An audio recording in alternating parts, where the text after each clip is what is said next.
Who benefits from pretty privilege? And how does this affect you? Well, it affects us differently depending on if we fall into the category of being conventionally pretty or not, especially when it comes to dating, as we'll be talking about in today's video on Love Island Season 7, because the talk about the show is yet to die down. So without further ado, let's just get right into it. Pretty privilege is the social advantage people receive simply because they are perceived as physically attractive. In simple terms, this means that people who fit society's beauty standards tend to get better treatment, more opportunities, and more leniency, not necessarily because of what they do, but because of how they look. Of course, it sounds very problematic, which is why I'm making this video, because I want to highlight the problems that are seen in the show Love Island, especially season 7 from last year, 2025, and also from the Love Island games, because there were some shady comments that were made there. Throughout this video, I'd like us to think about this question. Is being pretty actually giving people an unfair advantage? And what does this mean for everybody else? The concept of this show is for people to find love through so-called connections. A common thing that one sees on Love Island, not only Love Island USA, but Love Island Sweden, it's most likely attractive people who get casted to these shows. Before we continue, I need to make this disclaimer just to reiterate, as I will be doing on every single commentary video that I do. My platform is in no way, shape, or form a safe space for bullying, slandering, or just trolling people or things and topics talked about in them. This is just commentary purposes. People who put themselves out there are aware that they will be talked about, but I'm just talking about this as a viewer's point of view, okay? I'm not hating, I'm not slandering, I'm not bullying, none of that. And if you do any of those, be sure that I will delete your comments. PSA. Let's continue. One contestant that drew a lot of attention both during and after the show was Huda Mustafa, and this girl is beautiful. First of all, let me just start there, okay? She is a hot mamacita, okay? She looks good and she has a kid. Hold on, pause, okay? Olandria, Amaya, Hannah, Iris, all of the girls were looking top notch. This is why I started off by saying that you will most likely not see someone who is not conventionally attractive on this show. Huda made some questionable decisions and she treated people in a way that made me raise an eyebrow or two. When you are in a reality TV show, the editors and producers are free to just, you know, make you seem like a villain or build some type of storyline out of you that doesn't really align with who you are as a person. So when Huda was being painted as the villain on the show and the ultimate crash out, I will give her that crash out queen. Okay, you take that title. It's the way she behaved after the show that confirmed to me that maybe there is something to that. Maybe people did have a point, because you should give people a fair benefit of doubt when they come on these shows. Like, they cut out certain scenes and make you seem mean, which I feel like people made Huda seem. It's now up to you to prove yourself after the show. Like, it is now up to you to like show your personality or just go underground and don't post. I don't know. Here comes the situation now with Olandria, where allegedly, okay, I say allegedly because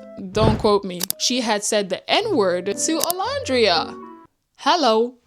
Weren't y'all friends? What the heck is going on? When I heard that, I just thought to myself, like, okay, it wasn't, they weren't bullshitting. They were onto something, okay? Because now you're outside of the show. Now you're going live. Now you're posting with full creative access. It's your account. But what you say on your platform is linked with who you are and how you think. And I say this to make the point of that her behavior, bad behavior in my opinion, is overlooked because of the way she looks. She's an attractive female. Everyone can see that. Everyone knows Huda is a bad bee. I know that. You know that. We all know that. But at the same time, I don't think people will give her that much slack if she wasn't conveniently beautiful or a conveniently attractive person. I definitely think that could go very south and become very sour for her. And then we have her and Jeremiah. Huda will talk so rudely to Jeremiah. Just the fact that that is allowed, that is accepted, that is not confronted by the others, because I didn't feel like they confronted her about the way she was talking to Jeremiah. Pretty privilege plays a role in that. It wouldn't slide the same way if someone was quote unquote ugly or not attractive looking. It would not. And that's just the reality of it. Now I'm talking in societal terms. I'm speaking like from a higher perspective. I don't think people would take it as lightly on her. I feel like people would bully her honestly on the internet if she was being that rude and not conventionally attractive. Speaking from that perspective, you don't need to call someone the B word because they don't want to be with you because they're trying to make other connections with other females in the villa. That's the whole concept of the show, girl. I think these are just so clear examples of how pretty privilege can make people overlook certain behaviors and let them slide without even acknowledging how someone is treating another person. Before we continue, I'd like to know, does seeing these type of things on TV make you to actually like see yourself differently, or is it just like some mindless reality TV that is irrelevant to your life. While still staying in the Love Island world, I like us to shift our focus towards the Love Island games. For those of you who didn't know, Love Island has a spin-off of the Love Island show, which is called the Love Island Games, which is basically like Love Island but more challenge focused. And here we get to meet Miss Nicola. I really love it when they have Europeans on these shows because she's, I think Malta is in Europe, right? I think it is. We meet Nicola, and she became a central figure in discussion regarding beauty standards as people did not think she fit into these norms. She does have very unique features, and I feel like, as I don't know, just me as a person, I find that very like beautiful because all the girls were beautiful, yes, but there wasn't anyone with like a unique look. Seeing people who look like a copy-paste version of themselves is so boring nowadays. You know, most of the girls who join these shows have maybe gotten a little bit of work done, and she had not gotten work done, allegedly. In my head, it makes more sense to like celebrate her for her unique looks. Nicola was often seen as a last choice, or she ended up having platonic relationship with the men that she was coupled up with. It really goes to show how much like looks play into participating in these shows. She herself kept saying that she felt insecure and she felt like the guys weren't even looking at her, and it just became very, it was like a hard watch. Even though these guys were being nice about it, they didn't choose her because they didn't find her physically attractive. And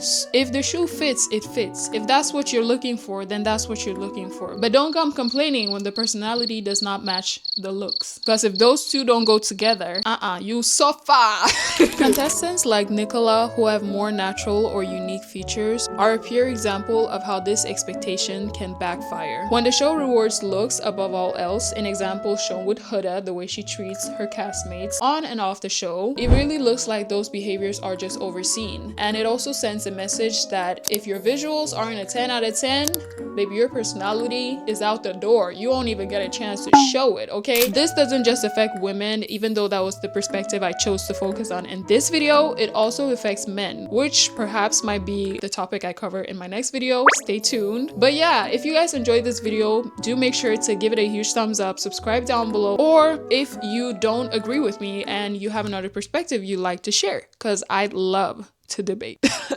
I'm kidding. Anyways, thank you guys so much for watching, and without further ado, I'll see you guys in my next one. Bye.